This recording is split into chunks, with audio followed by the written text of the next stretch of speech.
Now, South Africa kicked off its first inoculation of COVID-19 vaccines on Wednesday across the country. The country secured 80,000 of the Johnson & Johnson vaccines, which would be prioritized for healthcare workers. The Democratic Nursing Organization of South Africa has expressed relief over the achievement, but say this is not enough. And they've held government to secure more doses.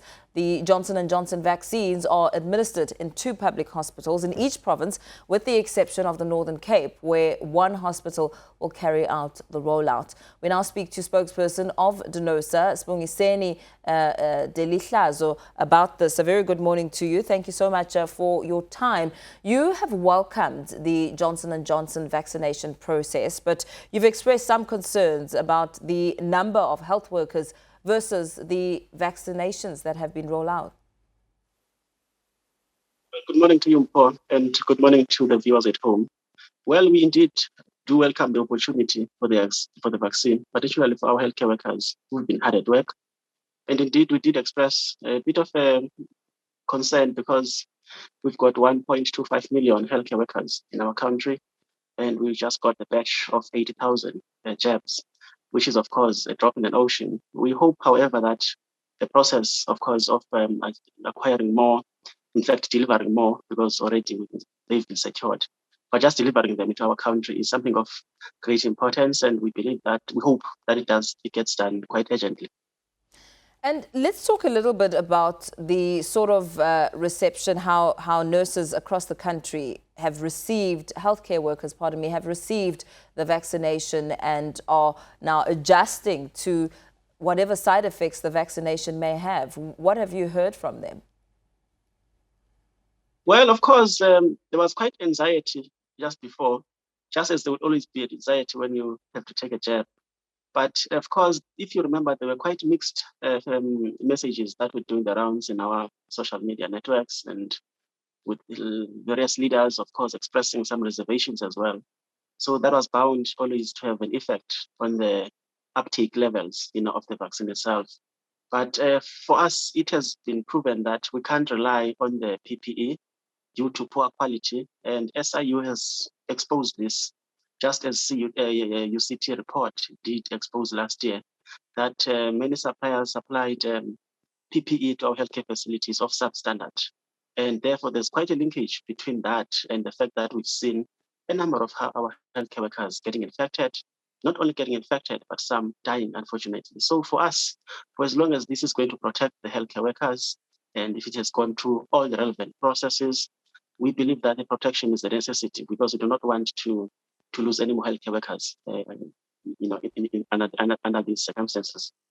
When you speak about the loss of life, let's really expand on the numbers that you've lost during this pandemic, with health workers being the front line of the COVID-19.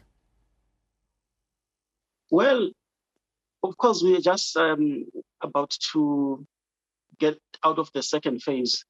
The second phase has proven to be the most devastating to our healthcare system.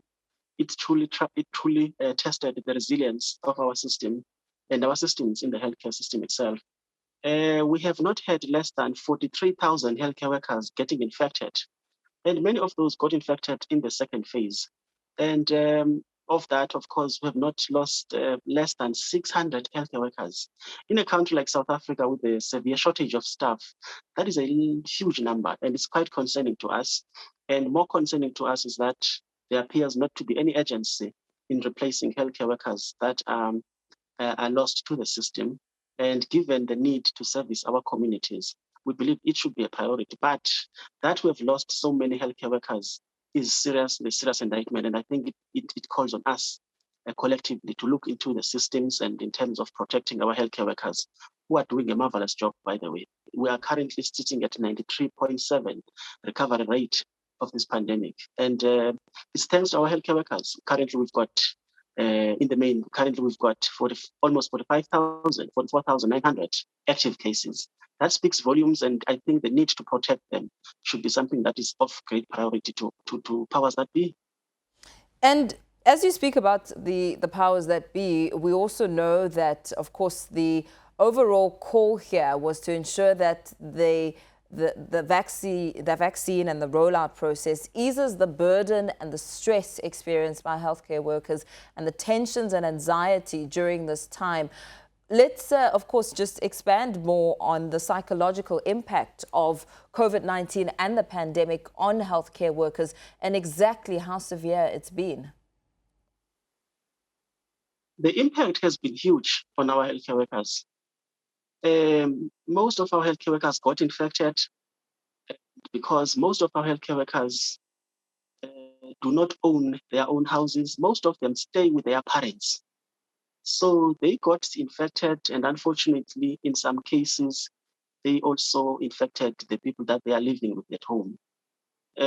Unfortunately, some of those people have died. And here we're talking of parents, and we're talking of siblings, and we're talking of family members.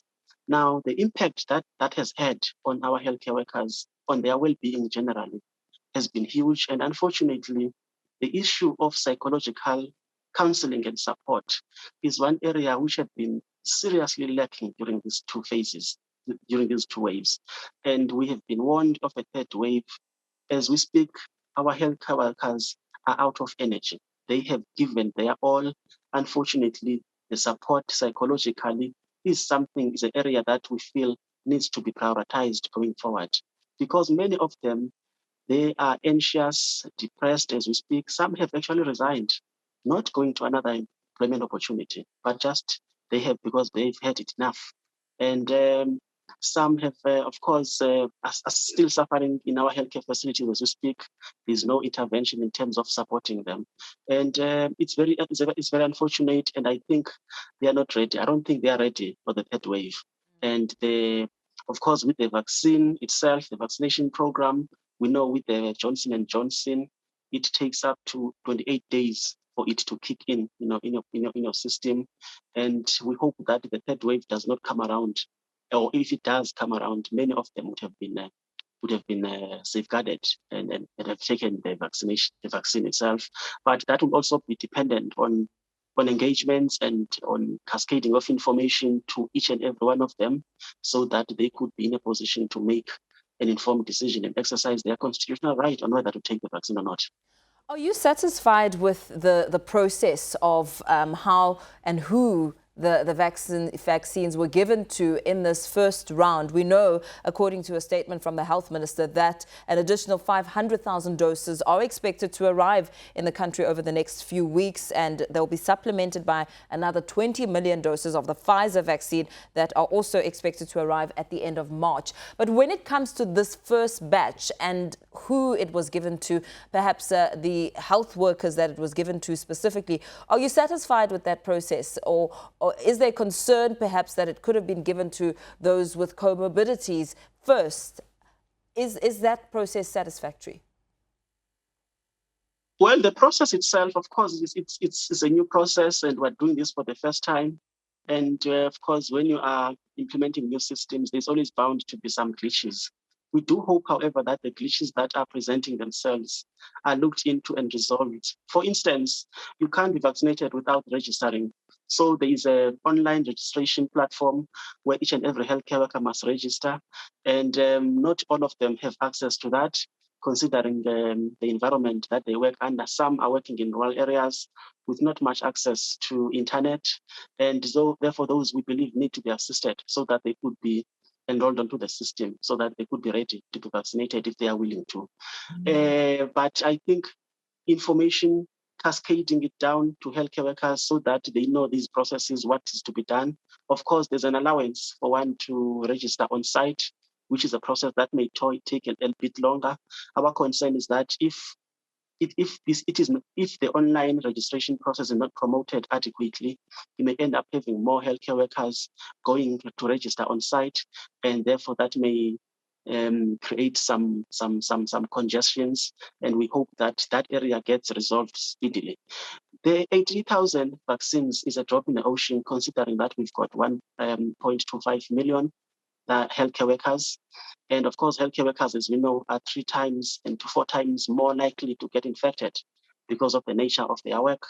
We understand, and I think we should be thankful that this time around we've got 44,000 900 active cases. Therefore, the strategy currently in terms of the 17 sites nationally is that you look at where there is a high number of infections, where there are patients who are admitted, because healthcare workers who are caring for those patients are the ones who are at risk of infection, and therefore are the ones that should be vaccinated first on the line. With health workers at risk for infection, a lot of concerns were raised while the country welcomed the first day of COVID-19 vaccine rollouts, with nurses administering the vaccination process without wearing gloves. What's your reaction to that? Well, healthcare workers, of course, they know their work. That we must not make any mistake.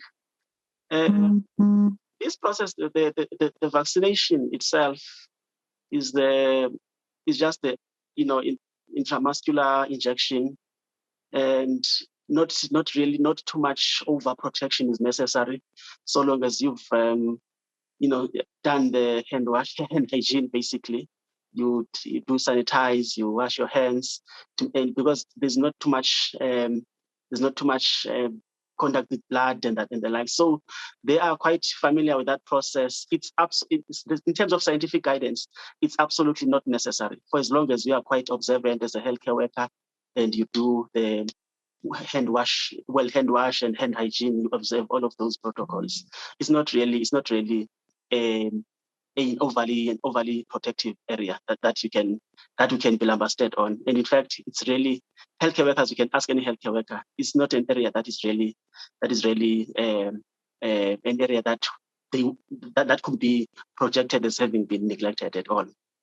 With this not being a necessity, surely it is advisable to wear gloves, especially, I mean, there was contact of some sort and not much awareness of one's COVID-19 status. Isn't that something concerning?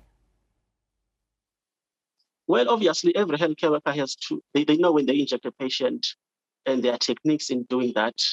And there's a process when you're injecting, and obviously when you take out your the needle.